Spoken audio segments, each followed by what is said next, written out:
Selamat siang, Ibu Nelly Tumengkol, M.Hum, sebagai dosen Bahasa Indonesia. Saat ini saya akan memaparkan materi makalah saya, yaitu tentang kesalahan pada penulisan surat. Sebelum saya menyampaikan isi makalah saya, berikut adalah susunan dari makalah. Yang pertama dari bab 1 pendahuluan, yaitu latar belakang, rumusan masalah, tujuan, dan manfaat. Dari bab 2, pembahasan. Pertama, kesalahan data. Kedua, perbaikan. Dan yang ketiga yaitu bab yang ketiga yaitu penutup.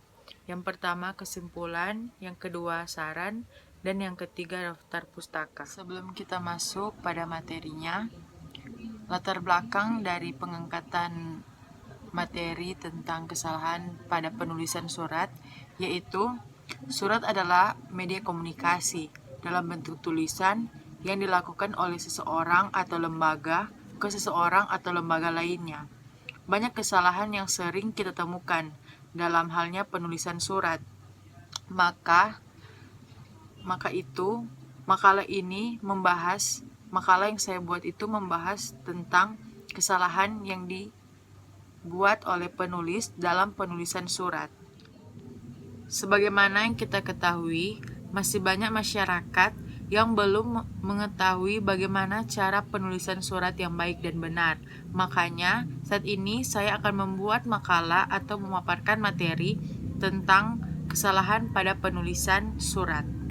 Berikut adalah ciri-ciri surat yang resmi atau surat dinas. Yang pertama, menggunakan kop surat apabila dikeluarkan oleh organisasi. Yang kedua, ada nomor surat, lampiran, dan perihal.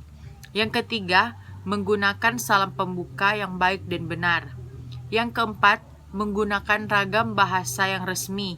Yang kelima, menyertai cap atau stempel dari lembaga resmi. Yang kelima, ada aturan format baku.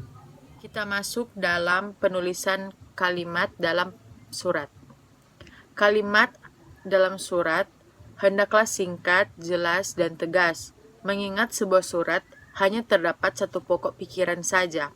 Kalimat yang terlalu banyak basa-basi yang tidak diperlukan akan menjadikan kalimat yang berbelit-belit dan panjang, sehingga bahasa surat sulit dipahami. Singkat berarti tidak panjang. Jelas, maksudnya terlihat adanya unsur, subjek, predikat, objek, dan keterangan, sedangkan tegas menunjukkan informasi yang disampaikan dapat dipahami. Yang pertama yaitu kalimat pembuka. Pada kalimat pembuka ini, itu sangat penting dari pembuatan surat, karena kalimat pembuka ini berfungsi sebagai pengantar isi surat yang mengajak pembaca untuk memperhatikan pokok surat tersebut. Contoh kalimat pengantar yaitu menjawab surat saudara tanggal 17 April 2003 nomor 257-F-3-2003 tentang perihal pencalonan peserta seminar lingkungan hidup di Jakarta. Kami beritahukan bahwa semua peserta yang diusulkan dapat diterima. Kalimat dari kata pengantar yang saya sebutkan tadi yaitu disebabkan oleh tidak adanya kata penghubung sebagai tanda keterangan yang berbentuk sebagai anak kalimat. Dan kalimat yang di atas dapat diperbaiki menjadi sebagai berikut. Berkenan dengan surat saudara tanggal 17 April 2003 nomor 257-F-3 angka Romawi _2003 tentang pencalonan peserta seminar lingkungan hidup di Jakarta. Kami beritahukan bahwa semua peserta yang saudara usulkan dapat kami terima. Yang selanjutnya yaitu kalimat penutup surat. Pada kalimat penutupan surat ini merupakan harapan pengirim surat atau ucapan terima kasih kepada penerima surat. Hingga saat ini masih terdapat kalimat pada bagian penutup surat resmi sebagai berikut. Yang pertama, demikian agar saudara maklum adanya. Yang kedua, Atas perhatiannya diucapkan terima kasih. Yang ketiga, demikian atas perhatian Bapak atau Ibu, kami haturkan terima kasih. Setiap surat yang dikirim tentu diharapkan untuk dapat dimaklumi oleh penerima surat. Oleh karena itu, pernyataan seperti pada kalimat yang pertama tidak diperlukan lagi. Selain itu, pernyataan pada kalimat pertama, demikianlah agar saudara maklum adanya, bukanlah sebagai kalimat yang lengkap karena tidak memiliki subjek dan predikat. Pernyataan itu hanya berupa kalimat yang tidak disertai induk kalimatnya. Oleh karena itu, pernyataan itu dapat dikatakan mubazir karena tidak informatif.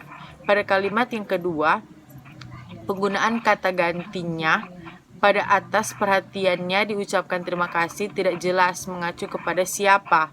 Bentuknya itu lebih tepat jika diganti dengan kata sapaan untuk ke orang kedua atau yang menerima surat tersebut, seperti saudara, bapak, atau Anda, karena komunikasi yang terjadi di dalam surat ialah komunikasi antara dua pihak.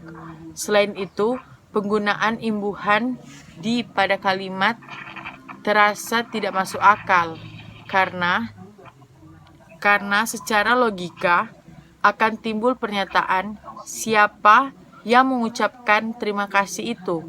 Ucapan terima kasih disampaikan oleh penulis surat kepada penerima surat. Oleh karena itu, kalimat penutup surat dapat digunakan ialah atas perhatian saudara kami ucapkan terima kasih. Pada contoh kalimat penutup yang ketiga, demikian atas perhatian Bapak, Ibu haturkan terima kasih. Kata demikian tidak diperlukan pada penutupan surat itu, karena penggunaan kata itu tidak memberikan informasi apapun. Selain itu, penggunaan kata hantur tidaklah tepat, karena hanturkan itu masih bersifat kedaerahan. Sedangkan surat yang dibuat adalah surat resmi, yang menuturkan penggunaan kosakata bahasa baku atau bahasa Indonesia. Demikian juga hasil pemaparan tentang materi kesalahan pada penulisan surat. Kiranya saat penulis surat harus diperhatikan baik dari kosakata, kata tanda baca, atau dari bahasa kita, agar lebih sopan sebagai kata kalimat pembuka atau penutup, agar apa yang kita informasikan dapat tersampaikan dengan baik dan benar kepada pembaca. Terima kasih.